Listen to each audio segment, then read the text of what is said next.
Cybercafé Benlo Beach à Sololier. Résultat DV Loterie 2025, Maman Nangai, de comment Sipé Mobali. Au Beta KDV Loterie, résultat est si ebimaki depuis les 80. Ozali Koume la pona kotala, tala baninga gagné et belé à koleka. Na DV Loterie, kotika la kidi bate, poete, résultat ya turoyo, et zali satisfaisant. Oyo tolobaka, zala ya kosepela, ya solo bato gagné belé, na Cybercafé Benlo Beach. Deko, occasion yangoyo, ya kobengisa mwasi, bana, baleki na yo, na États-Unis d'Amérique. Deko, tala avantage et belé, ezali na Cybercafé Benlo Beach, soki ozali na mbongote, bakosalela yo makambo nyonso, bakopesa yo billet à crédit, place ya kofando na États-Unis, bakolukela yo mosala, pour s'installer na Kimia. Bref, yangoyo, à travers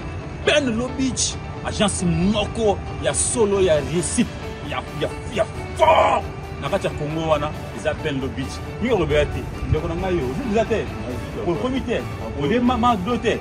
Benlo Beach a yeli biso masolo ya Canada. Bande konyoso oyo ba pesi biso confiance, talandenge bazui ba visa na bango ya Canada. Ba visa ezali yele. Benlo Beach a fungoli ba type nyoso ya visa ya Canada, visa d'études, visa de travail, pe lolenge nyoso ya visa.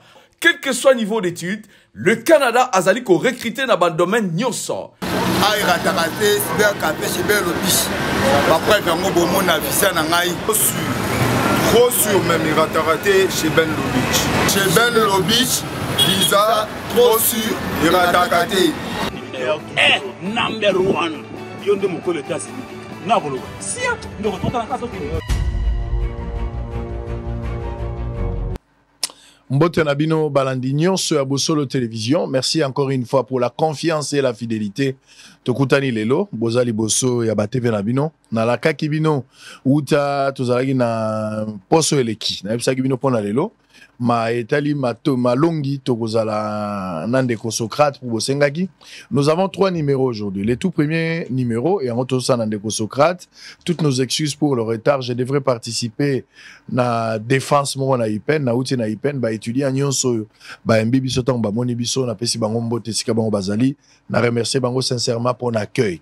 Alors on va prendre un petit moment peut-être aux Moulaï sous-souté comme c'était prévu, mais il faut tout le bas quand même malog ezali boyebi. C'est très important. Même pendant 30 minutes, bato sengeli bayi ba pona lelo. Chaque vendredi, torozon rabongo pona kotali sabino lo lengeni toko sala malongi. Même attention nazalité, je pense que toko megape ko solana mamelo pour qu'à se disponibiliser à quoi ko sala pe et lo komo ata 30 à 40 minutes et ko sala malamu pona ko bakisa boyebi na bayimbo ka boba kolanda biso.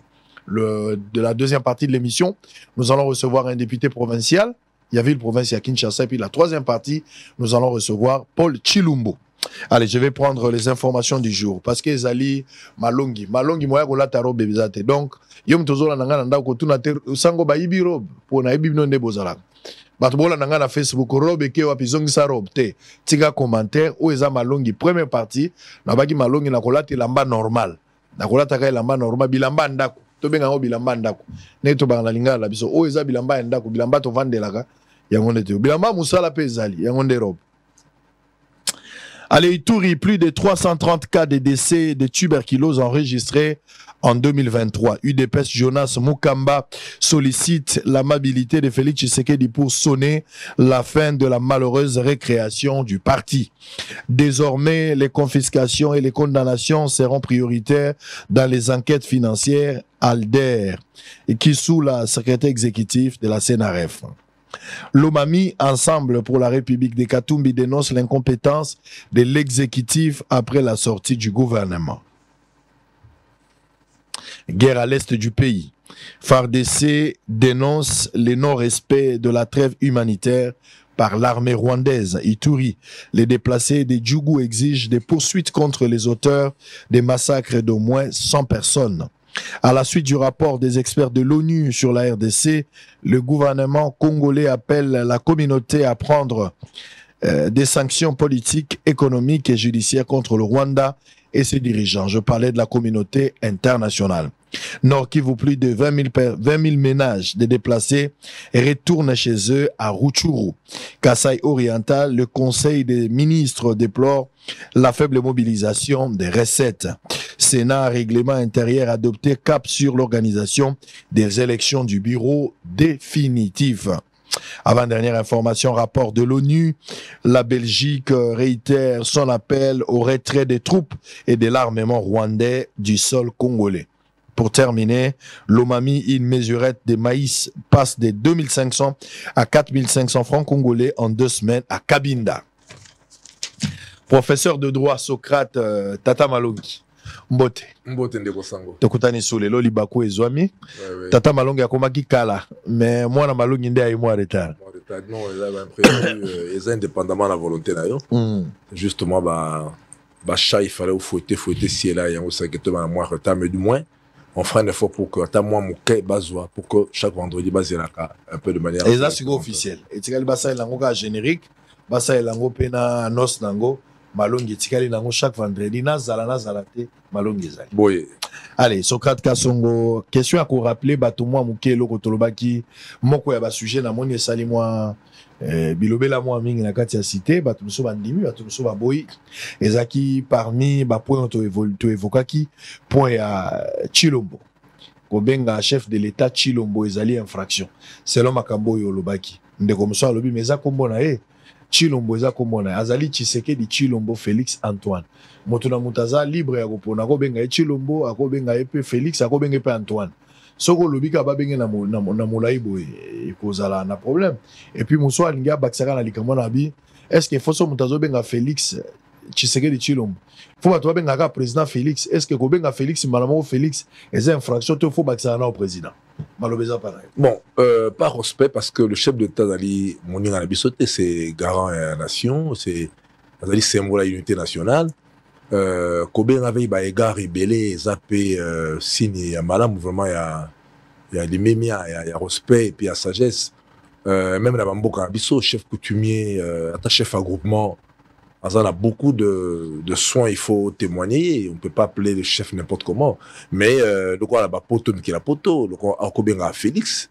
Et j'ai dit au président Félix, mais je crois que parler de Félix sans qu'il soit président, ce n'est ni une infraction, ni mauvais, mais c'est peu heureux. Ça a vraiment kiloté. Je crois que dans mon Kondiamboka, il faut là que ça n'attend aux autant à Kombonae. On sent la reconnaissance, il y a un rôle qu'il joue, il y a un statut au sein de l'État. Président Félix, président président Kabila, président Mugabe, président Mobutu, Mugabe, président Macron.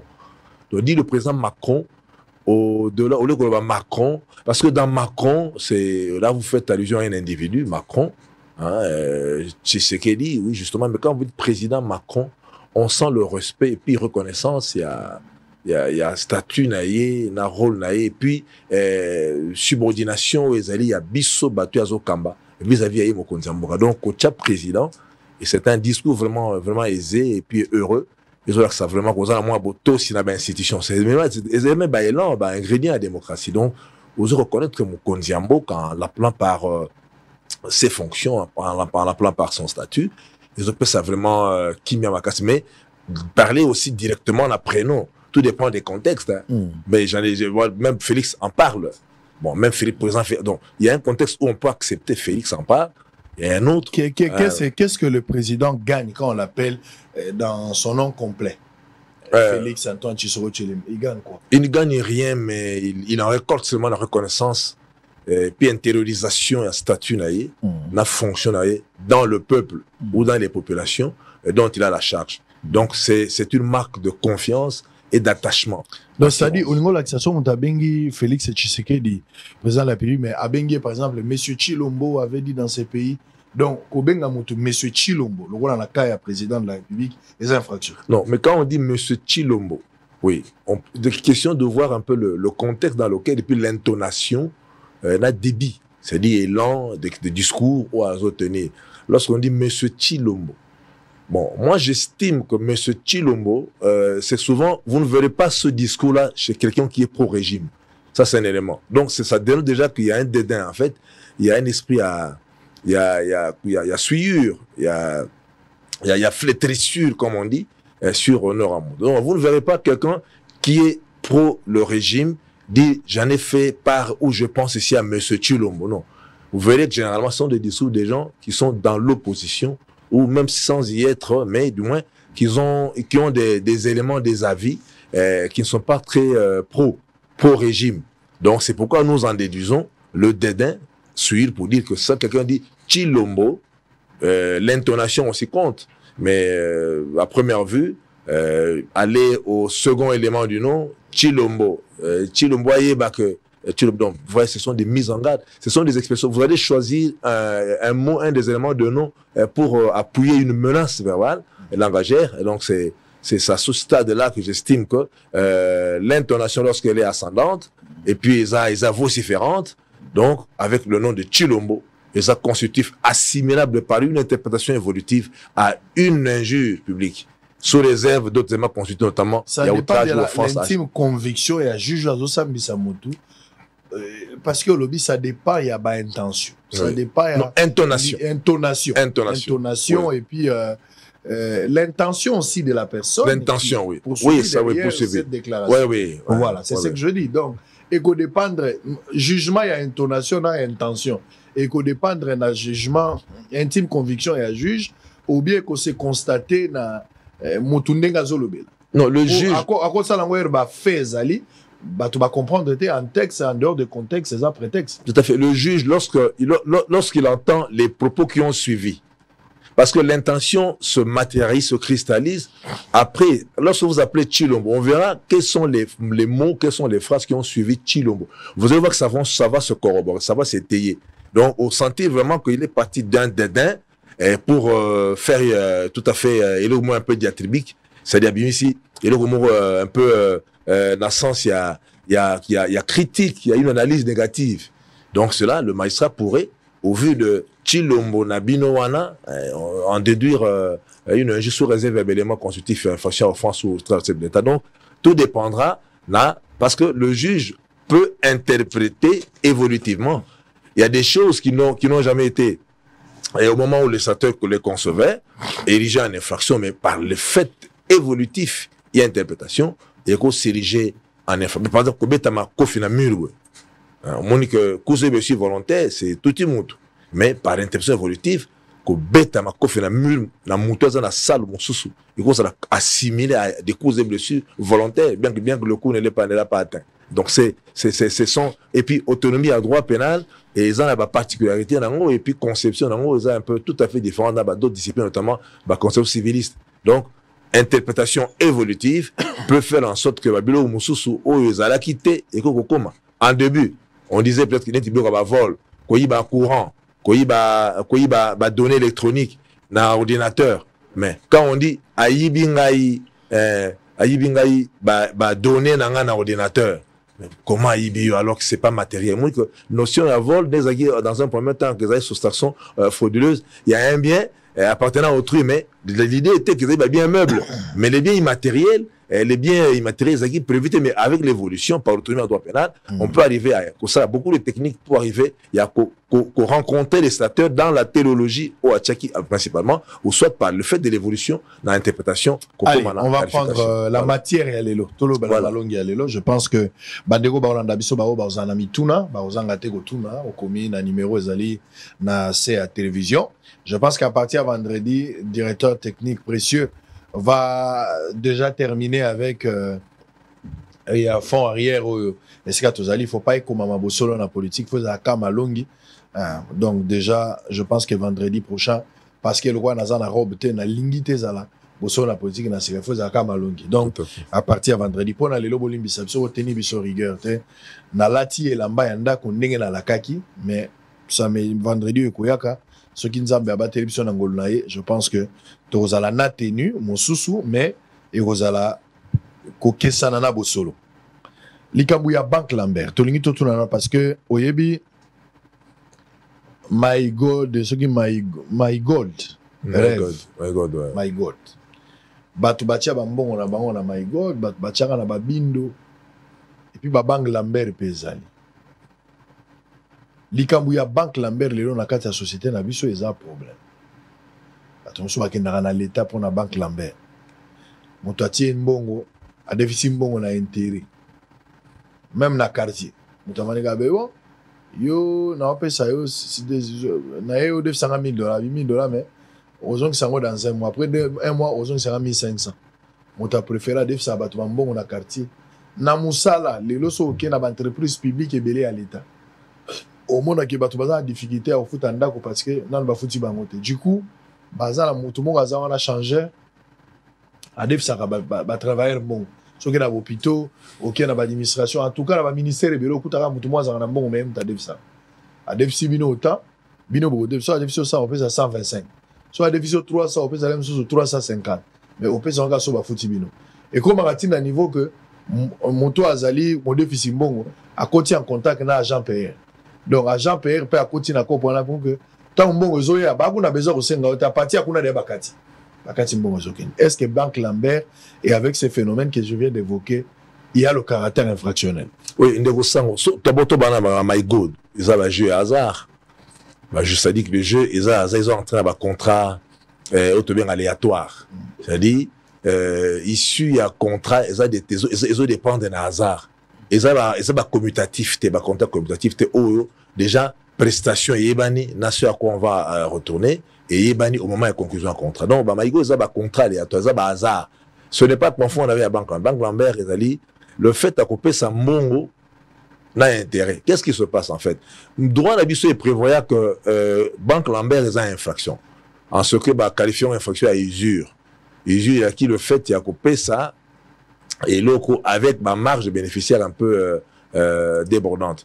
Yoko peut-être dans ma théorie à droite économique que l'autre ils ont ma B côté que l'autre ça la beaucoup de produit soit les artisanal marge cause à la jamais au-delà à 20%. Sur les industriels jamais supérieur à 25%. C'est-à-dire je reprends pour appelle ça va téléspectateur un peu terme clair. Mutation bili pana azuma pana na 100 francs. À côté Kayango ceux qui allaient le quoi dit pesali produit artisanal et ça makama beaucoup. Moni ce c'est bien beaucoup à côté Kayango jamais au-delà à 120 francs. C'est-à-dire aujourd'hui 100 fois 20 sur 100 et mais c'est 20 on a plus 100 et donc 120. Sur les produits industriels ils allaient 125 donc aujourd'hui 100 fois 25 sur 100 au divisé 100 par 100 est égal à 25 donc au côté jamais au-delà à 125 donc marge de bénéficiaire pour les cas jamais 20 ou 25% selon que produits allaient artisanal tout industriel donc le fait à cause qu'on peut ça va banque à bloc avec intérêt ils allaient condamner dans le cannabis mais les gens prennent la précaution à savoir celle-ci il y a que ceux qui m'ont tapé si bon avec intérêt, ils ne marquent pas l'intérêt qui sera produit. Parce que seules les banques sont autorisées à procéder là-bas, retenu avec l'intérêt bancaire. Mais l'individu, c'est interdit par nos lois. Donc, Moutoua Rozoa, à cause là, à ce défi bon, Moutoua comment on a des charges, disons, dans l'acte de reconnaissance, alors, raté que, avec intérêt de. Parce qu'il sait que c'est une infraction. Il y a des notions à clandestinité. Donc, Kodef Sambongo. Avec intérêt. Et c'est des mais là-bas, les banques sont autorisées à pouvoir le faire. Dans la loi qui les réglemente, les banques sont autorisées à obtenir l'intérêt bancaire parce que la banque a un fonds aux destinés comme ça, opération bancaire à grosses échelles. Ce n'est pas les particuliers. Alors, celui qui fait mon candidat au défendement, Arlobakate que avec intérêt, parce qu'il y a des gens qui sont poursuivables. À chaque montant, déjà, n'a intérêt à lui reconnaître. Sauf qu'il y a la justice, au défi, de 100 francs. Au besoin, ça sera 150 francs. Tant qu'on candidat au défi 150, il peut consentir. Sauf qu'on consentir, n'a pas 150. C'est une convention, c'est une loi entre parties. Et c'est la loi entre parties. Pour inclure déjà bénéfice. Déjà, la carte, il y a le roi Nyongo. Il peut acquiescer ou signer. Il n'y a pas de débat parce que la convention entre parties est une loi entre elles. Donc, on dit déjà, donc, ils sont exécutables supérieurement même la loi Mboka. Donc, bateau bayokani na likambo moko bakomi yango na papier. Oui. To boyokani ya monoko. Oui. Mais vous allez pas c'est pour na monoko. Je pense qu'il faut bakoma. Bakoma. Soki bakomi bayokani, opesi ndakisa, oyaki epa na nga olobi na def sa yo $100. Oui. Nga na biso na def so $100 moko futa 150. Tondimi na kamati papier na komi oui. Ki yo za na nyongo nga 150 yo signé nga pe na signé. Oui. Donc au komi obligé futa 150. Mais justement parce qu'il y a un document, la dette est documentée. Mon candidat ils ont lié bino. Boyokani bopesa na 150, oyokani kozwaki 150. C'est une convention de parties. Les a force obligatoire à contrat, c'est que bosali contrat na bino de prêt avec ceci de particulier qui botie $150 puis bosidi entre parties. Mais ceux qui na aux $800 et pas nangai. Toyokani ka na munoko ki ofuta 150. Mais to komi yango pe na papier ka ki ozana $100 mais 50 wana to ignorer yango na écrit mais to yebaninga na yo que au foot à 150. Ce qui arrive qu'au foot, mais il y aurait une difficulté à poursuivre. Parce que vous poursuivre la justice, vous devez brandir $100, 50 ans à les verbal, dans l'oralité, vous allez considérer. Il y a pour éviter de perdre la banque avec prêt avec intérêt. Il y a déjà un montant d'intérêt dans l'accord entre parties et lié bino. Ce qui est lié bino, c'est une loi. C'est comme votre constitution à deux. C'est comme une loi entre bino. Et même la constitution de l'État, même la loi est inférieure à la volonté à Bino qui constitue une loi entre parties. Donc, volonté à Bino vous pouvez savoir ça, contrat de prêt. Bocha déjà bon intérêt dans Kati. Il n'y a pas de loi supérieure à cette loi-là parce que la volonté entre parties est une loi entre elles. Donc, voilà. Mais, ça va pas qu'est-ce qui arrive? Tant on monte à foot, j'en profite pour dire que tout ça va bien coup de fil. Moutaro à la Nyongo, il y a banque. Je profite de l'occasion pour dire que Nyongo, il y a une infraction de Namboka, quel que soit hauteur. Attends, Moutaro insolvable, à cause de la cachotte, même il y a une seconde pour la Nyongo. Parce que, au moins, Moutaro soit défi Nyongo, a défi Banque Lambert. Ça, les Banque Lambert, ils ont interdit Namboka Nabiso. Et puis, à prévoir marge Moroboé, bénéficiaire.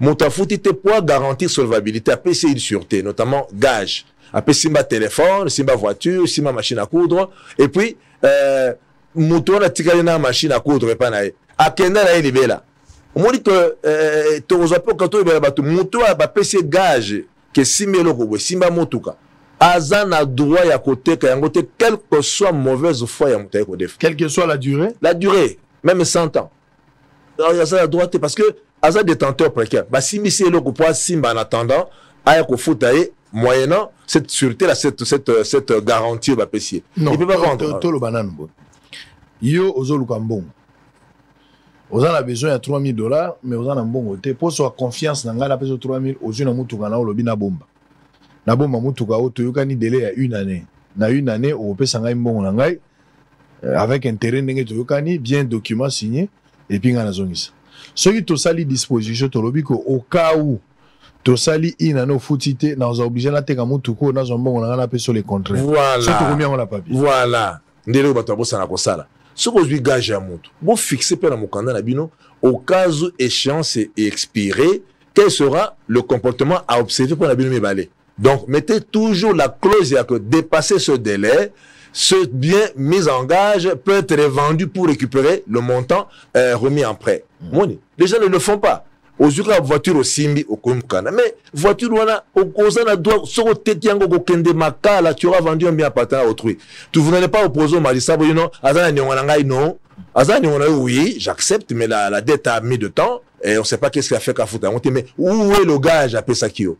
Ote, où m'est non, Tchaïguna, le sapat, au côté cash. Ok, Makala, au Balokio, oh mukiriza mabe mukiyama beti yodo za prudente donc il faut toutefois de kosango bande ko ba que ce ko déficit muto eloko apesi ga bon ça là toujours ba clause na suka ya que au cas où le délai a dépassé ou largement dépassé ou après un tel délai après une telle durée le bien ici remis en gage peut être vendu par moi en vue à récupérer bon on appelle ça que là vous êtes couvert s'il n'y a pas cette clause là vraiment au sali musala punda au sali musala musamba au fele est-ce que Nyongo est ça infraction jamais Nyongo et puis est-ce que Kodef est ça infraction est ça minimum abe est ça contrat c'est-à-dire il y a un prêteur et un emprunteur de l'autre alors Kodef faisait l'infraction mais au mon ami au PJ yebi mi côté ceux qui kangi pour na Nyongo zwa au PJ wana qui est un auditorat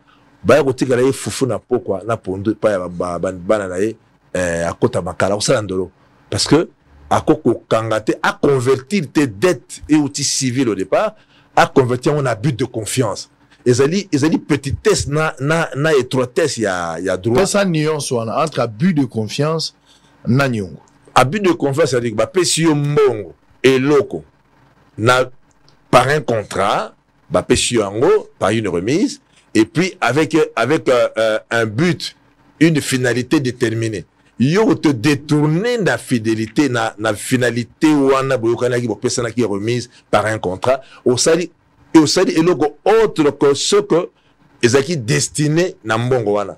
Il y a abus de confiance. Et ça la mbongo et lamba et loco tout ça. Mais ça là un exemple. Au pesi mutuzwa $100 au sa elangai au sombelanga biloko ndezo kene louf. Il y a un contrat la PSIO au sombelanga biloko na papier génie dans louf. Voilà, remise en mbongo. OK, au liango. Mbongo na peso par un contrat. Il y a une remise, il y a que zwambongo que nous sommes biloko na louf. But ya mbongo zali biloko na louf. Oye au lié yango. Donc on te détourner na objet à contrat ngana yo. C'est-à-dire au dilapider substance à contrat au sali abus de confiance. Parce que aux a tenu ya koye langa et lo qu'on appelle cela kiumbongo. Mais nyongo c'est quoi en fait? Ba pesio et mutazu et lo qu'on a eu pour à utiliser à défier mbongo pour aller à azong cela yo par un contrat. Mais alors qu'on a abus de confiance, et là, on a PSIO en vue de maintenir l'objectif poursuivi au moment de la remise. Soit salela ou elangay. Zoua bourrette d'angay ou bimsabazé dans le pango au teki. Parce que aux a tenu, aux a dit, na droit à côté, na zo zela bourrette d'angay. Na PSIO mbongo d'angay, na zo zela biloko na PSIO mbongo d'angay. Lorsqu'il y a une contrepartie qui est attendue, à l'issue, il y a remise, il y a mbongo, tu as loko. Celui qui va se détourner dans l'objectif, il y a abus de confiance. Mais Nyongo, et les autres pour saler là. Tu vois, c'est un peu à nuancer. Très bien. Voilà. Donc, vous avez belé héritier au à chaque question. Il y a malungi na réponse nango pour nous permettre de na TikTok, bakwa kotala, bisika bozami bozana ilebo, batebele bakanga bino abusivement. Bakangio pour na nyongo. Je n'ai jamais vu ça bakanga batu pour na nyongo.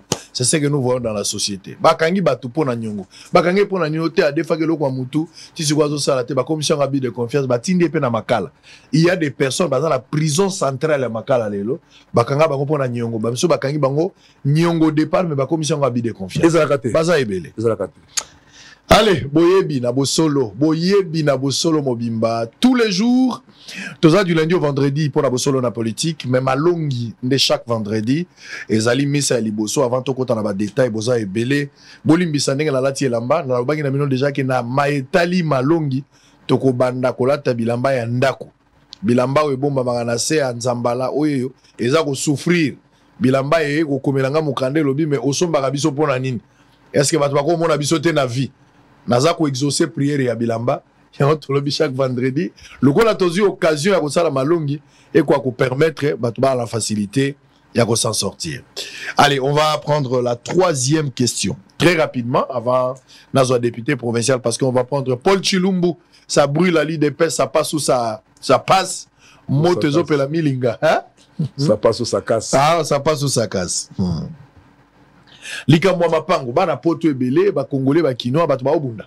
Utaro vanda ateki mutuka zumbongo basali bikonzo bakotaki likelimba finalement na suka mo eloko epesana babite en tout cas ndenge to vanda boto ba locataire na bumu na selemba na gombe vomena za mukolo pango na kinkole na bibwa ata na mbankana kenaza la locataire na gombe. Donc to que nous sommes à terrain na biso so bato na basombi ba terrain tout au début na ebandeli c'est bon et puis après bo bandi da kotonga. Ici déjà moi et loko. Jour mogote mabelo ya binote. Je ne parle pas des conflits où ils sont à niveau ya mabele. Mais motuna nangezo kende plus côté à qualité. Il y a chef coutumier. Est-ce que chef coutumier azali na qualité à côté ka mabele? À côté que la moto mabele ya lupango chef coutumier. Abi que mabelo eza ngai. Pe chef coutumier bazaka lokwa banganga bazala mabele bele. Est-ce que chef coutumier a la qualité na mboka na biso ou à côté de mabele? Ndeko sango, ezali ba mabunga ya biso bato, biso ba population, biso peuple. Mibe kwa mboka erobi le sol et le sous-sol où les mines appartiennent à l'État. Chef coutumier, quand chef coutumier, rôle ba faisara jeu ba chef coutumier. Ils ont par ignorance. Moni ndeko sango. l'état d'apesaka mabele apesio contrat naie de concession aux perpétuer l'ordinaire selon que aux alliés étrangers ou aux alliés nationaux, il y a beaucoup d'éléments dont vous dépendent de développement. Donc chef coutumier bazali bateau beaucoup reconnaître bango na mabele à titre de faveur. Moi reconnaissance. Tout le monde a chef coutumier a pesibino moi mukanda, moi jeton, chef coutumier a cédé enquête de terre. Mais c'est pas prérogative, il y a ministère, il y a affaires foncières, il y a gens, il y a différentes structures où ils ont en dépendre. Au Kenya, par exemple, il y a impôt. Au coup, il y a chef coutumier, il y a concession minière, j'ai suis là dans le conflit, il y a ambassadeur Mathieu Mobindi. Au moins, chef coutumier, bazo torpiller, parce que moi, ça généralement, ce que montoyer, chef coutumier, il y a un mot cananine. Bazo peut savoir déjà kilo, il y a que yenda à côté Kamabele. Ceux qui aillent au côté de la Bokonji, tant on m'a belé à côté de Cécilie, qu'est-ce qu'ils font? Ils vont commencer à lancer des gens dans la carte pour que le côté ça va désordre, pour que lui aussi à son tour temps à Bokonji à se retrouver. Au Kennedy, ma village Mawawa, il y a un chef coutumier là, il y a un prince na Mawawa, dans Kinko de Kouanansele. Quand le chef coutumier prince, il y a un village Mawawa, permet même aux gens, si bas de là, certificat d'enregistrement, il y a un fond, basomba. Et puis, ça va mesurage, na bornage, opération, ça a déjà précédé, et puis, c'est déjà occupation. Donc, en fait, ils ont dit, désordre. Le sol et le sous-sol appartiennent à l'État. Tout Kendaka, comme chef coutumier, juste pour la moi les cas sous la nengue et la reconnaissance. Mais ils n'ont pas un droit parce que ils ne sont pas investis. Nos lois ne reconnaissent pas le chef coutumier le droit de vendre les terres. Les terres appartiennent à l'État de Gosango. Mais Toyaga Nangoulou, chef coutumier, le bac peut 500. Bazu pancarte, maman Moko Sylvie, na poto, et pas chef prince, dans le village Mawawa, à l'ouest, c'est mandat qu'on a. Tout ça, je vais le bourgmestre, d'abord j'ai parlé avec le ministre de l'Intérieur à ce sujet, pour que tout à l'heure un peu, je vais y descendre pour qu'on a chef prince, son âme, donc, des autres amis, on a domaine, parce que, tous années qu'on peut, ça va, fumu, pouvoir révéler. Bazan a pouvoir au konzabiso. Combattre les spirituellement, mais besoin de pouvoir côté à mabélé à l'état. Parce que, tout à l'heure, fumu, auquel il y a impur, auquel il y a village mawa, le prince, azo contester cette fois d'enregistrement, il y a bien côté. Donc, l'État établit la structure étatique bien structurée, et puis ça va être un document, il y a le pan, mais au moins, il y a un à s'investir dans le pouvoir, tout à fait illégaux, pour contester même déjà, sera l'État l'outil. Je crois que j'ai déjà parlé avec le ministre de l'Intérieur à ce sujet. On verra comment tout ça, une politique commune. Tout le temps, un chef coutumier, peut-être bazar produit par le bourgmestre. Je vais aussi voir le bourgmestre Yansele à ce sujet parce que j'en ai reçu le mandat. Pourtant, dans quelle mesure tout le monde a pour que établi. Donc, bref, Negosango, qu'on dit abisso ya coutume, fumu, bazar a pouvoir à côté de la vérité. Chef à vacances de terre, se passer l'enquête, et puis chef de moi je tourne le papier à cahier, il y a calcul, il y a cadrier, à quoi combo naï parfois ma belle femme à l'amour, et ça compliqué. Au moins, il y a des gens qui viennent même Moutaouti Poto Yawa, à Zali chef coutumier, à Bossé de Kazan, esprit mikiliste, à contre les autres, donc vraiment, Negosango pour le résumer, Foumou Baza, autorité administrative, certes, ma cause administrative, mais Baza n'a droit qui leur aux autres côtés, on était bas, côté à ma belle, appartenant à l'État, même jusqu'à contester les documents où l'État établi, notamment dans le village Mawawa, dans le village Impuru, ambassadeur Mobindi. Allez, Oza Ebele, Liboso, TV Nabino, messieurs et dames, fidèles téléspectateurs, Malongi, Boye Binabosolo, chaque vendredi, avant toi entamer, Missa Yabosolo, na politique comme programme, mais Boye Bizo Salabiso bien. On va prendre une autre question, mais avant cela, on va souffler d'abord pour une petite pause. Et puis, Togozonga. Tozoa Likambotali santé, la chicha, une pipe à l'eau permettant de fumer du tabac, mélangé à d'autres éléments. Les loyo, banabasi, banamibali, bilenge surtout mingi, bayaka mingi ko melande makaya oba kobenga chicha. Les lo bamso bakomi na chicha électrique. Au moins, on a besoin de mango babinde les aki culture il y a depuis kala. Mais pas na biso côté libiso. Au moins, moi, si pena tambola rabia za na moi sac na mais azala moi eloko na na kati liboso zaleka ba faux de terre liboso zalaki moi ba ina liboso zalaki moi ba peigne mais lelo de là ba peine ba zape na ba pipe na bango moko électrique ba obenga ngo shisha eza na kati ba melaka ba misupe ba kindaka officiellement lelo ngala kamwa mais nzambe yokela biso mawa sunga biso délinquance juvénile les amakasi kondima na biso etango te to mona yo na se angolo osala biso ngolu to zangalola te lokwa moto ya ngwana parce que ce que je vois moi si il y a 15 ans 18 ans 19 ans 20 ans 20 bon clairement j'étais avec mes amis de toutes les façons à 18h je saurais pas te voir parce qu'on a rendez-vous avec des amis on va aller filmer et on va prendre la chicha tout ça je vais terminer un peu tard donc moi c'est Azopé sa programme qui va aller faire la chicha il va aller prendre la chicha et puis so ok na ba place ça na ko sa publicité te so ok na boulevard okuta banganda chicha ezali Vraiment. donc moi je suis vandi donc jeune fille moko protocole ba yebié étudiante surtout ba étudiante ndeko lobate so okuta na ye pour ça l'assemblée lobate moi je ne prends que les sucrés mais mon meli tequila mon bendi chicha amela champagne na bagene ba o melango ebele c'est au vieux tout le monde et ça la biso passe et loko ngozo détruire santé bana miki ebele bazokufa na likambango ndoki te bovandika na ndako bobamu tazaki fièvre muki akufi bino bozotala mwana bolibo mabanoko mais vie au mwana menaka au famille ezo maîtriser te boyebi yango ta mwana salaka partout mwana mumeli bashisha mwana melaka tequila bana musu bazomela cigare loko moko ya munene baomela cigare mwana azobenda mais azata vie wana azomela nana betela tata te même pasteur a évité mais jour à kokufa to jour azuli kama makasi parce que azonyo kama kobengana ka demo menzoka yemoko akopelaka la ba demo bakoma batunaye la chicha ça tue et ça moi goût batu na pe quel saveur batu na français quel saveur azo abi arôme azo alobi monsieur de la chocolat monsieur café abi la chicha je prends l'arôme ba pe si oso baye moi ça zo benda abi msamili ngebimina zolo na munoko na matoi aja la chicha. C'est bien, selon vous, mais ça détruit. Allez, on suit ça. On se retrouve après. On va terminer avec les professeurs Malongi. Tata Malongi na mwana Malongi bako yekola. Bana Malongi bele nandaku, basangoku, bazakolanda biso. À tout à l'heure. La chicha est une pipe à l'eau permettant de fumer du tabac mélangé à d'autres éléments. Il est généralement parfumé et chauffé avec du charbon sur un foyer. La fumée expulsée par une pipe est absorbée par le fumeur par les billets du tuyau flexible. La chicha est plus populaire auprès des adolescents et des jeunes adultes selon l'Organisation mondiale de la santé.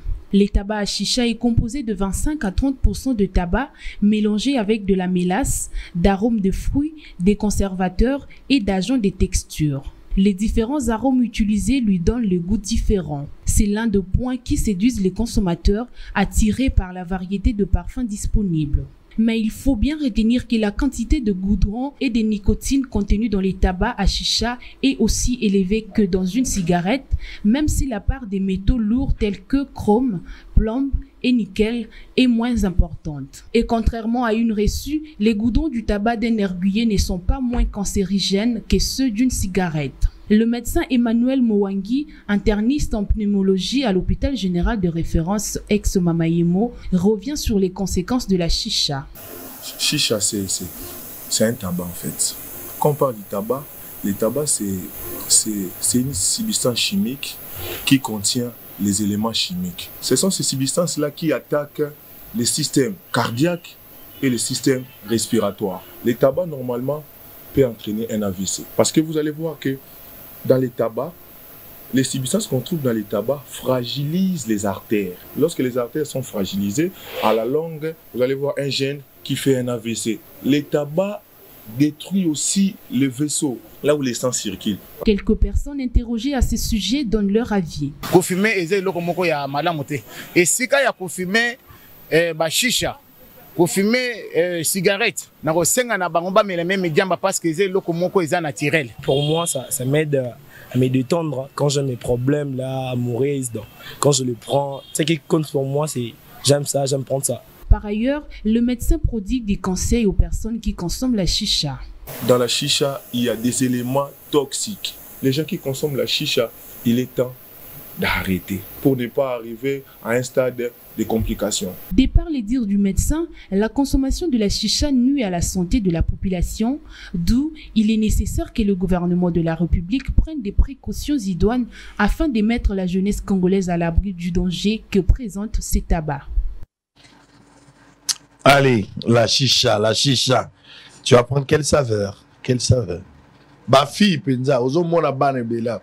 tala bango mosusu pe no na pa na costume mosusu pe bien mibali tout comme basi ba melishi koto ese beba mais baboti ba yebite koto ese za ko beba jour mo na ka fief la moke pa mo na kufi mala moko ba lié famille ote vi o ya zo me malibanda bino bo yebite timino benga ka mwana ye moko yebiki sa retraité et ça silisa musala zo ka place à kokota. Donc vous avez la conscience, je ne vous refuse pas, vous avez le droit de prendre comme vous voulez, fumer tant mieux, il n'y a pas de problème. Tout ça, l'église à Congo, il y a des gens qui doivent aller en enfer. Si vous voulez partir là-bas, mais c'est un problème de choix. Mais vous pouvez aussi aimer votre vie. De la manière dont vous avez la chicha et l'équipe. Banami qui a étudiant. Bamsoupe ba louer chambre, ba sombi ba whisky, ba tie ba chicha, ba zo pelisa, ba zo mela. Ba sala ba vidéo. Egoya azo mela ba chicha. C'est du spectacle, mais les conséquences sont réelles. Les conséquences sont réelles. Faire très attention. Oui, allez-y. Oui, donc, bon, on dit que bah, chicha, voilà. So, constater, bah, mieux, il y a bah, bar et autres, bah, boîte. Chicha, bah, et quelque chose de luxe. Donc, c'est un terrain, bien que nocif dans d'autres motos, mais ils sont accessibles dans moto tout. Ils sont bateau, bah, bonga. C'est-à-dire, comme la chicha, ils ont d'abord preuve et moyen. Donc, moto, mon boss a élevé, na rang, na mieux, mon, il y a bar, il y a boîte. Sur la chicha, ils ont dit preuve qu'il a beaucoup de moyens, à très élevé, ça pas très établi, très assis. Ouais. Au contraire, chicha wana et comme un mouton à WC. Au moni chicha ça n'a pas fait na au-delà na niveau ba muscles centraux cortico-nerveux ya mouton à niveau cortex. Et puis chicha et il y a quoi agi au ba médecin ba psychologue il y a que ils ont agi na espace proprioceptif, c'est-à-dire na niveau ya proprioception ya mouton. Ce qui est côté ba mi lingue belé ba dose parce qu'en fait ils ont dit diamba maquillé hein mais ba personne forme moko boye et ko boire bouti plus tard à la longue na Parkinson. Je crois s'il y a un terme parce que Mohamed El Belawan hein ba AVC et quoi ça n'a plus quoi. Donc ils ont dit bah diamba moko d'abord diamba ça naturel, il y a ce diamba chimique, ça dit toxique, ils ont dit vénéneux. Et donc ils en a ma bena katiza ba produit et kobe ça tout le monde. Donc bateau ba kansa qui au côté na boîte mais la chicha. Et puis vous allez voir que sur la chicha aux amona mobali toutes les filles ba travailler que non vraiment c'est pas ça moi na ya. Moi na ya. Donc so ba uta pototé akenda ndenga linga. Donc ça somo ça muta daze pourtant azo kabola maladie ya yemo ko na nzoto et puis bozoma ndenga zo kufa assiette ouvert et à découvert. Très bien. Allez, on va terminer. Vous avez belé liboso ba TV Nabino avant de prendre quelques appels obligés pour na malongi. Mitunami balemisa tout c'est toujours important. Messieurs et dames fidèles téléspectateurs. Toloba moi, ma question, Mibaleto Misato. Avant tout, il s'en a député provincial. Koliambongo ya garantie. Nake Koluganda ou quelque part, d'abord, Mboga Nabiso, le non-respect à texte. Garantie, ils ont banate, ils allaient 3 mois, ils allaient 6 mois. Ba fixa qui m'a camboya. Ba garantie locative au biloko ya contrat ba bozeloye. Ba tchaki biso ko futela ndako ya motokola la basala ngo 3 mois. Pona ndako oyo moto alinga sala mombongo akofutela ngo 6 mois pona moto ya sali industrie ba société ya minene ba kopesa bango 12 mois ou 9 mois.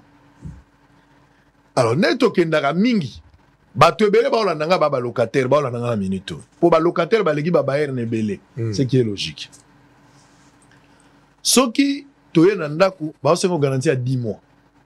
Moto ça zo expliquer habiter na boye. Surtout ba commissionnaire, on va te expliquer. D'abord, on va montrer que vous avez musika te za pembeni, mais de deux, ba expliquer biso que moto azana kati, o azobima normalement papa azorane 3 mois. Mais moto azana kati ndé fois c'est là 5 mois.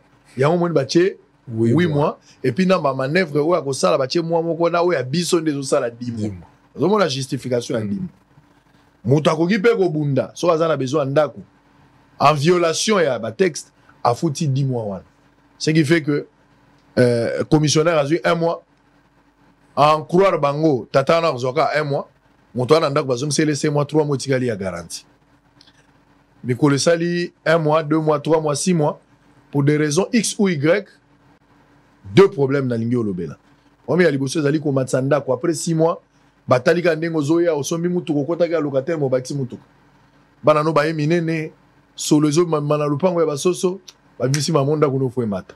Est-ce que bako bakisa ndaku après quelques temps ils ont prévu na mobeko ils ont la période moko mutako matsandako eloko nini ekoko kota en jeu pour muto matsandako mokolo pa yami balé likambo ya mbongo ya garantie na lingina bi makolo pa ngalobi eloko zate bondela nde nzambe tozwa mutu mususu soki tu mutu mususu akoti nde bafuta ou soit tobimi okei jour autre kokotsa mutu tokobenga yo que dit la loi.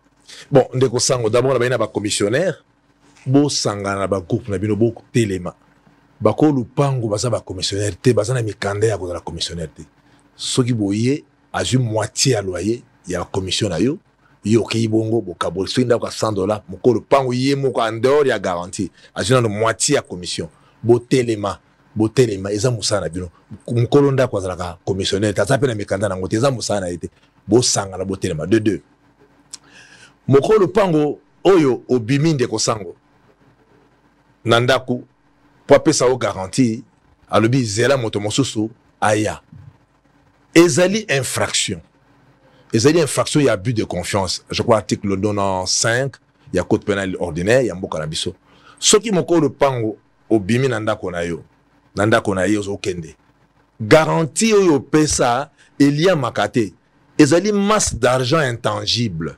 Il y a une garantie. Et ça pour rôle, il y a qu'à garantir insolvabilité éventuelle et puis hypothèse de dégradation en d'akou loué.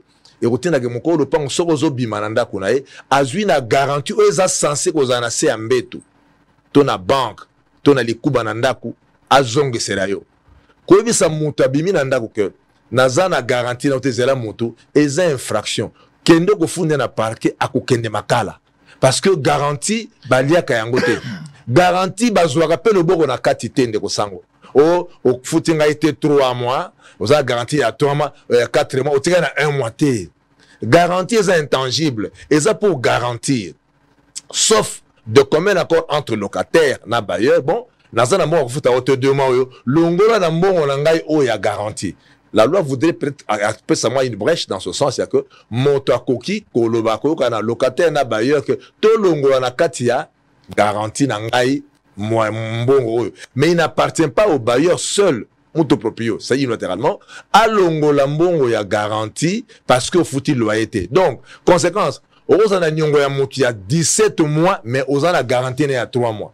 Soka ninga bima au PC 3 mois et $300, il y a ce des fois yo $5,000 sur les différents mois à loyer aux échus et puis sur place bon ça dit compensation au retiré à retirer 3 mois garantie mais ils sont censés combattre la main. Donc je reprends pour dire que garantie locative balia kayangote batusha kayangote ezambongo akoli ezambongo ya ko garantie babomba na banque oya liembongo ya garantie abisi mutuzela asali infraction nazo bayango lelo boyo kangai muta zumo wa garantie pesa mbongo na zana ngote funda ye na police funda na parquet okukamo ndenga okene makala pour la garantie. Bon likambo ko bakisa talo ya ndako ndeko sango talo ya ndako ezalaka admissible comment c'est admissible lorsqu'il y a eu une plus-value, c'est-à-dire lorsqu'il y a eu un apport, lorsqu'il y a eu une amélioration dans l'architecture ya ndako to monta bakisi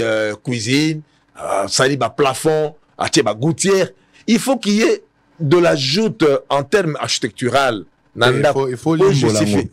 Kolobango na français te balocataire ndebiso. Balocataire voilà la bandela. La penza jeune mo azabo ateka nguba na luwa pala locataire ala ndabiso. Voilà. Donc moto oyo azali locataire. Ndako ko mata jamais pendant durée ya bail. Durée ya bail loyer matakate.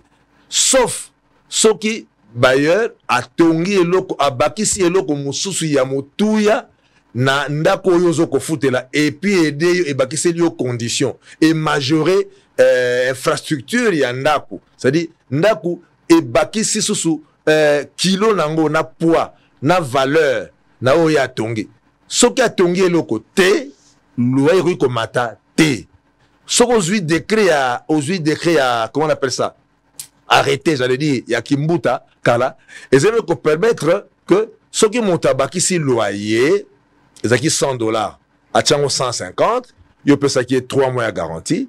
Garantie, n'a eu commis 450. C'est-à-dire 3 mois, il y a 150 aux foot, même un seul mois au foot, il faut à 3. Donc, olopesa moto garantie à 300 lokolo baki sili mbongo alors que tonge le côté mati garantie na ye pe mati. Alors ce que moto azali ko futela et pas na yo nandako il faut que vous avez précaution il y a que yona bayo za bon en contact permanent bo solo kamalamu. Ce n'est pas que bo za na ba hypocrisie moko de comportement pour que moko na bino eko bimisa mobulu na suka bayer o ya matisi ndako na ye sans que aptonge loko azana raison te. Ce que vous de papa, au tongue le côté, maman tongue le côté, tes anda qu'on a sauté tika, première. Foutez qu'à moi moko. Parce que la loi il y a 31 décembre 2015 sur la bozo loyer non professionnel et prévoir que et sauter na katinango et faire allusion te na arrêter à Kimbuta qui voudrait que ce que moto a bakisi et le côté to bien plus value nanda ko ya pesi muta futela apporter garantie na yo na norme na augmentation ya salaire na loyer.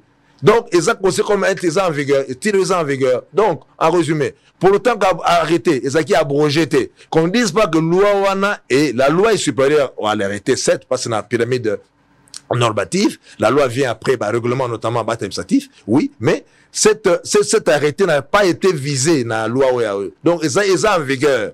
Donc, de quoi pour dire que moto a moni bana baye minene ndake tonga vaccin loyer azana raison te parce que a tongi le côté a bakisi le côté nanda kunaï pour que et justifier augmentation moindre soit-elle nanda ko ye apesi en location. Voilà nako sa bande ko na biso nanda ko bon bandeko nazo banzete to zo appel siko ya appel à 5 personnes avant aussi lisa professeur de droit Tata Malungi a opesa numéro ya téléphone bon mesano na o bazana ngote pona ko benga ko solana ya talibanda ya likambo. Donc so ke ko futela ndako quelque part garantie na mboko to na programme ba texte ezali problème eza peut-être ya ignorance yango boso la che programme ya Malongi pote bino boyekola bozo yekola ya ofele tozo sunga mboko ya ofele po bolingo na biso ko sunga ya ko participer na développement yango.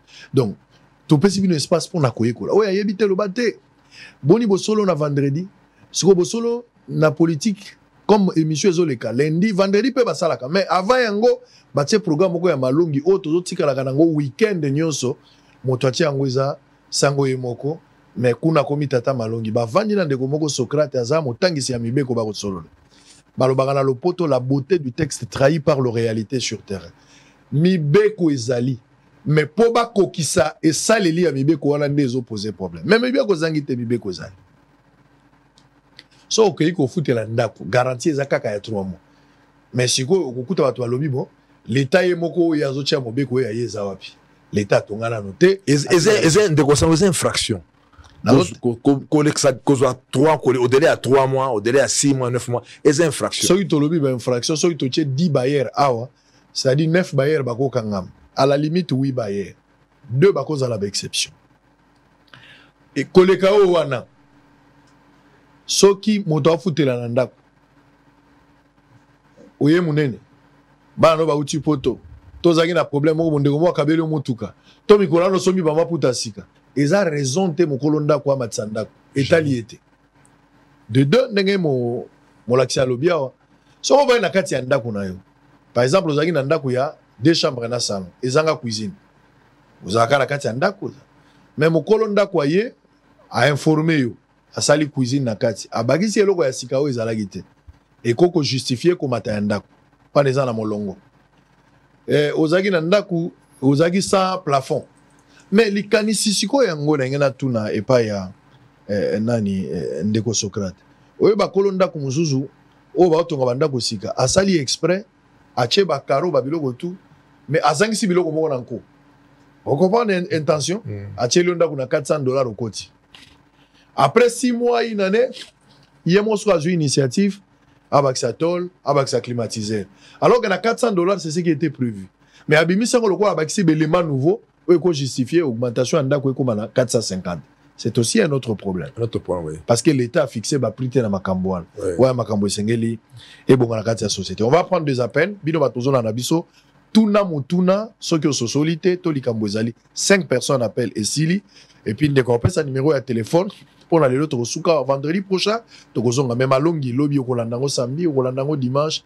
malongi nde boyebi mais na kati ya bosolo eza programme ya bosolo télévision olobi muki opesi baninga diminuer volume ya télévision zala musika ya TV na yo po loba biso pe toyoka yo 5 personnes on va arrêter. Allô? Oui, allô? En direct? Aux en direct. Ok, monsieur Isaac, bonjour. Bonjour. Bon, c'est l'ingénieur Félix Ilonga de la FINEL. Oui. Bon, la passage qui m'a posé la question par M. Socrate. Oui. Effectivement, on a fait ça une raison pour avoir le vagabondage. Oui. En tout cas, vraiment, on a eu satisfait la réponse. Mais le problème, c'est qu'on a posé la question là pour eux. Le problème, c'est que l'État a fait la suivi de la loi. La loi, maman locative, voici la loi. Et c'est vraiment ça, la commission pour voter. Dans chaque avenue, le chef du quartier, les carabas, tout dans la locataire. Au côté à quand au bout de loyer comment il sera du lot qu'on a pour aller dans l'Hollande de la Rabie parce qu'il y a parfois dans la difficulté en Dakou, vous avez la personne morière, garantie 4 mois, 5 mois dans la commissionnaire. Vous êtes obligé à compter parce qu'il n'y a pas les spécialités. Mais la commission, nous, on a fait l'État, mais la communauté qui sont vraiment et vous avez malade. Bon, on a reçu dit ça. Na lugai pe dans un contexte na yo mais plusieurs fois na bureau na aussi. Bon, pour la mambo bureau to loba. Pour la mambo bureau to loba na répondre nango. Allô? Oui, allô. Oui ndeko. Oui. Oui. Na linga kina tuna apona biso bongo biso bato to koti na kusalite. Biso moko to lobi to bongisi sanda. Après kolo le ponga moni e bongi. Très bien. Allez, on va prendre... Allô? Allô? Allô? On va... Allô? Allô? Oui. Bonjour. Bonjour, Ndeko. On est en direct. On est en direct. Maître Nabiso, alobi boye. Soki, nani... Mukolo ndako abakisi eloko na ndako na ye ou bien a modifier ndako akoki komate ndako na ye c'est vrai alors soki nga moko locataire na bongisi ndako na ngai na tie peinture na bongisi est-ce que mukolo ndako azana makoki ya bakisa mbongo. Très bien, on va prendre quatrième personne et puis tu as cinquième. Allô? Allô? Allô? Allô? Allô? Saturation est ça. Allô? Allô? Bonjour. Bonjour, aux en direct.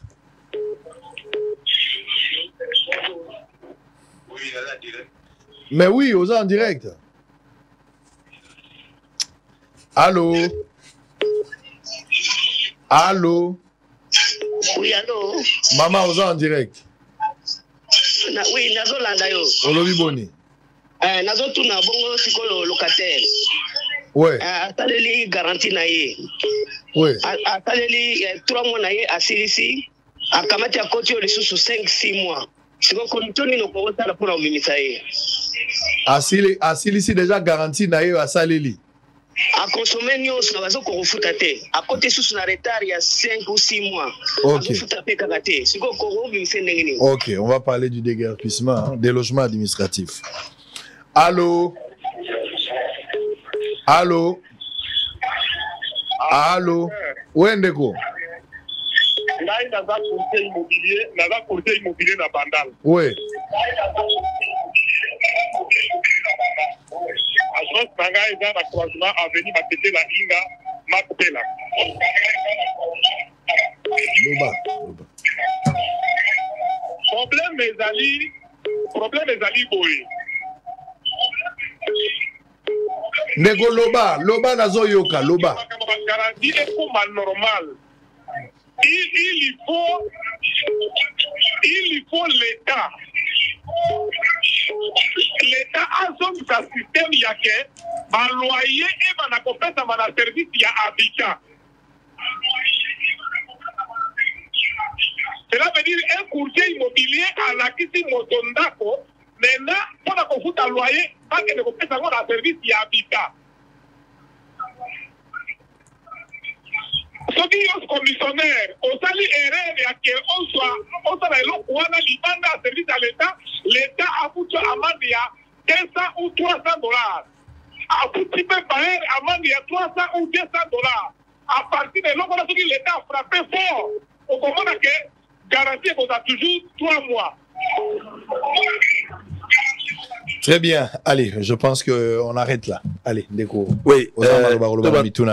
Merci beaucoup, Bandeko Sangoku. Pour répondre un peu plus rapidement parce que Sangozama message est bien ça lelo. Premièrement, le Kambapo, il y a les Kambuya Balobi que pour l'année Togolu Kate Batuba Bandako surveiller Kanengi Baba Bazulaka garantie. Oui. Basaka c'est moi je crois avec le ministre honoraire Pius Mabilou, police d'habitat. Mais zara et banda mais za une efficacité hein ça dit basaka police moko boye pour que etambola ke lukaka bateau na baluka bayero ba bazu garantie koleka pour que garantie koleka ces infractions. Mais qu'est-ce qui est constaté c'est que les mêmes bailleurs oyo baza baye kokuta ya soit garantie à 8 mois 10 mois tant baluka ba tout na ba locataire par peur il va bivisaye locataire à bombi vérité à bombi bailleur que non t'es espèce à 3 mois pour basola bien et puis balia ensemble même la ramasangana quoi va kota bala na butu. Donc na étude il y a classification victimologique en criminologie tu repères on est ba criminel victime c'est-à-dire mutumo zak à la fois victime et criminel.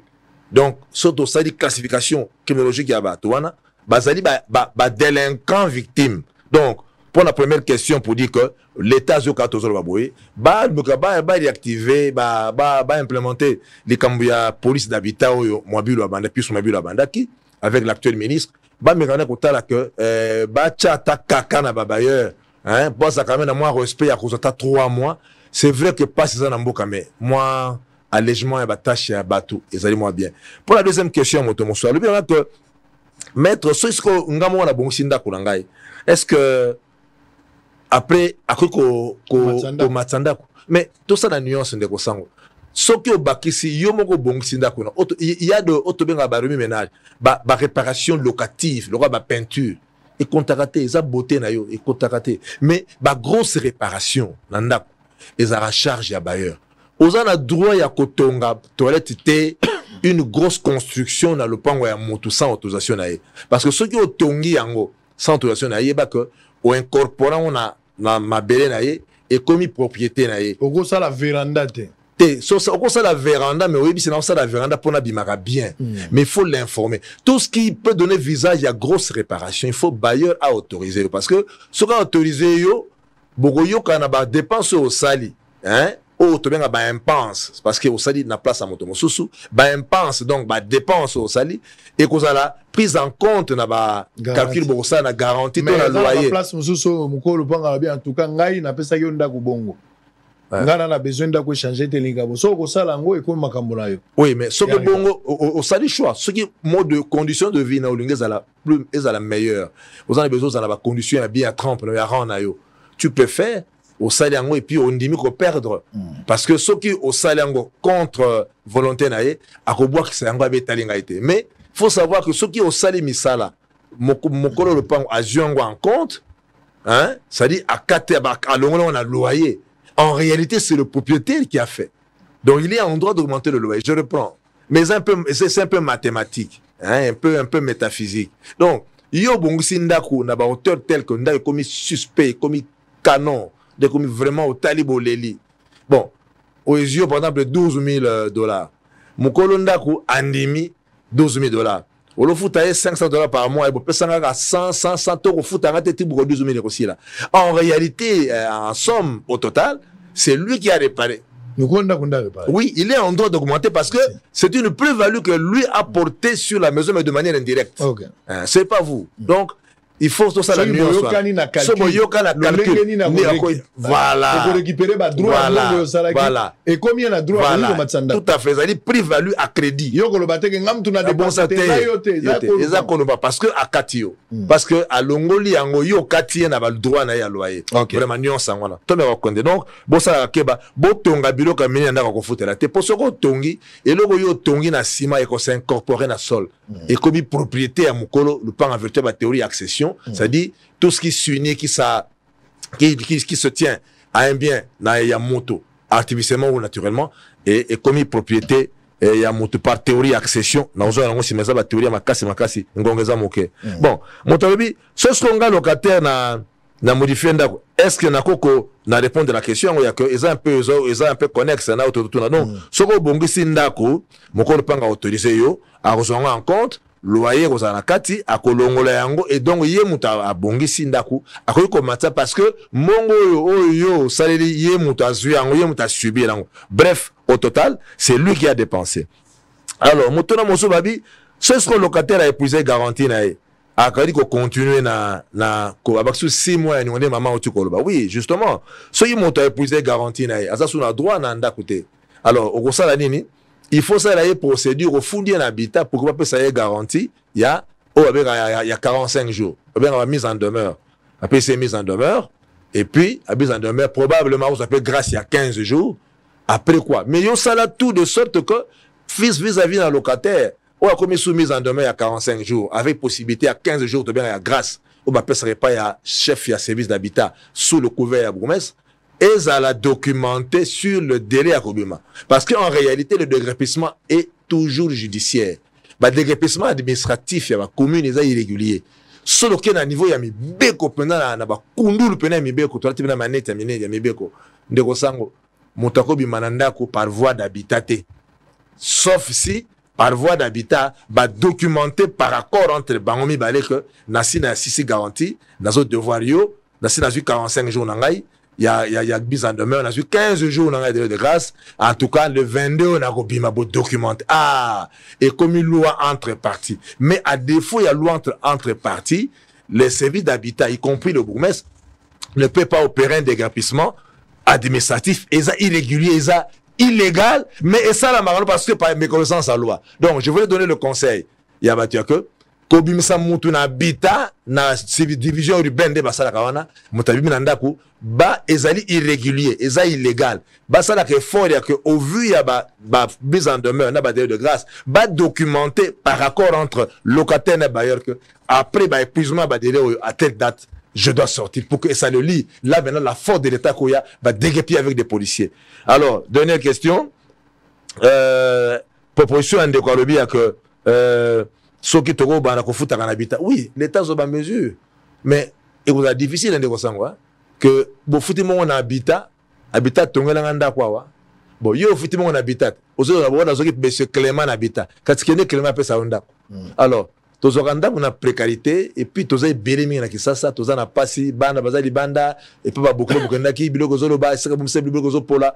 Alors vu ba urgence na ba contrainte na difficulté wana mutu aboya ka engager bras de fer na mutu za na ndako. Alors c'est pas que tu bala makota ta na faiblesse bon comme ngando na sima mais abanda ko l'accès ka ngando ne bandeli mukonda ko ngando te alinga mwa ba caméléon ba ngungira ba nzinzi très bien ko mandenga lingi kozwa na Kinshasa ndako na Kinshasa za passe na bige bato ebele même bobonga mapo bozwa numéro ya molakisi bato ebele lelo yo ozokende olingo zwa ndako bazotuna ekolo na mona bato bawanga na bikolo donc mutaza mongala me alobi te na mukongo ye moko commissionnaire ya biso atuni lobaka oza mukongo ondimo za mukongo kotinda ko mais jour mo ayogo pena mama ngamo oleko emindo ko eminka ne kainyo o kikongo ya wapi oya manyanga biote biso besingombe me na kota bangala yo zaka ne mungala misa kotinda na katu atu musu pete muluba te batu musu balimana na nombre bana ozana bana 8 batu musu bakoma okota kotibwe ayeka na 4 bana ayisibino na 4 bana mais après 3 mois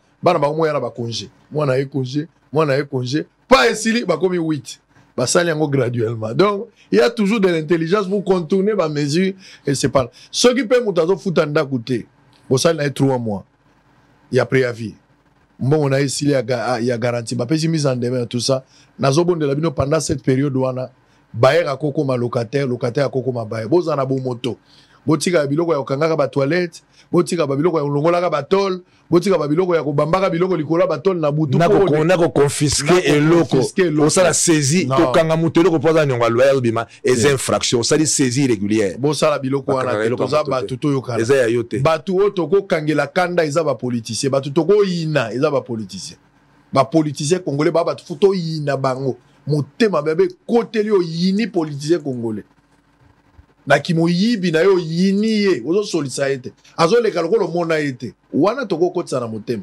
une manière à ko décourager bango ko yina bango te lokolo kangeli bango ba kotali felo te ko yina bango pour ko décourager bango muto azo yiba yo mbongo koza na sengo vis-à-vis na eta mona lokolo zo sepela na yibel na ye ba pesi biso trêve ya 14 jours ba yebisi biso trêve eza ya 14 jours soit 2 semaines du 5 au 19 ngai ndeko na bino sango na pesi pe trêve naza kosenga trêve na miyibi ya mboka basa nano trêve na gouvernement oyo boyiba nano te je pense que ça va nous aider bo vanda nano boyoka pe soni boyiba nano te kosala bien population po akoma na esengo ezaka biloko ya mikio tozolakisa bino awa mobeko ezali mais eza appliqué te na policier aza na ignorance avocat aza na ignorance juge aza na ignorance population moko aza na ignorance moto a cadastre moto affaire foncier chef coutumier biso nyonso toza na ignorance même ba journaliste biso baza na ignorance donc awa esengeli boyebi bato batangaka pe te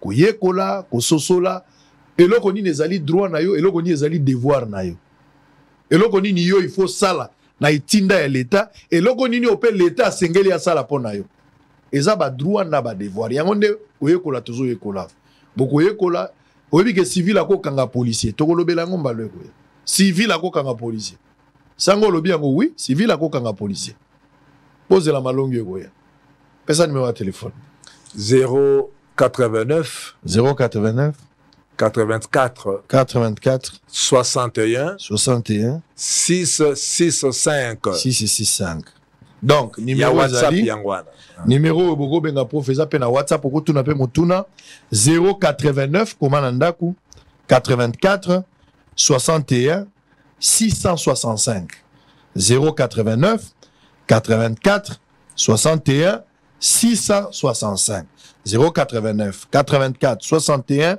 665 soko bengi prof na numéro na ta après émission tunie papa ngai nazali sangoku fubo se présentaka ke nazali sangoku to mwana malongi naza mwana malongi na bosolo ngai sangoku ya ngaba ngai sangoku ya tel tokosala marche ya basangoku mikolo ezoya marche de santé ya basangoku ekozala événement moko ya monene basangoku bakozala na balabala bazotambola tokoki quelque part mpo nalingi tosala mouvement ya basangoku na monde bareunion esalamaka eza moziki te ya baanniversaire eza mamba kolia te eza bacadre ya baréflexion tokosala mouvement ya basangoku soki moto ayibi toke na ndako na ye tokokutana na mwasi na ye topesi mwasi neka mbote tosoli na bana tolakisi bango ke papa na mama bayibi Malongue Sili, une petite pause avec cet élément de la santé.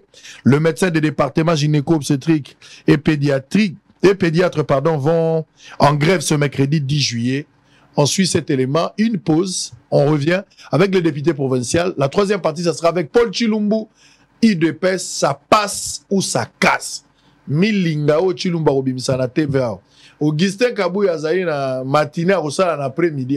Je pense, babiso ki baza na réunion ou matinée, je sais pas. Mais avant yango ezala fongola litoi. IDPS et Panzani, IDPS et Zali, qu'est-ce qui se passe? Milinga mukolo mo en direct avec Paul Chilumbu na troisième numéro. En image, on se retrouve après Tocha robe ya rouge. Pour ceux qui robe zate Miss Ezana Tinate. À très bientôt.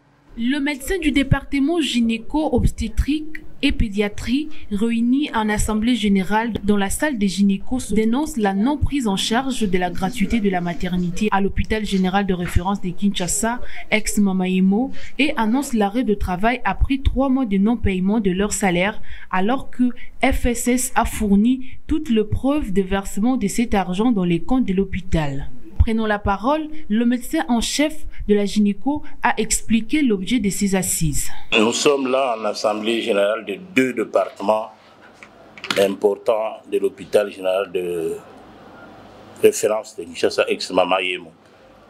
c'est le département de gynéco et obstétrique et le département de la pédiatrie. Le but de notre Assemblée générale, c'est pour statuer sur la situation que vivent ces deux départements. Depuis 3 mois, pour la gratuité de la maternité et les soins aux nouveau-nés, les 2 départements n'ont pas été payés, surtout la gynécologie et obstétrique qui accuse 3 mois de retard, la pédiatrie 2 mois et demi de retard.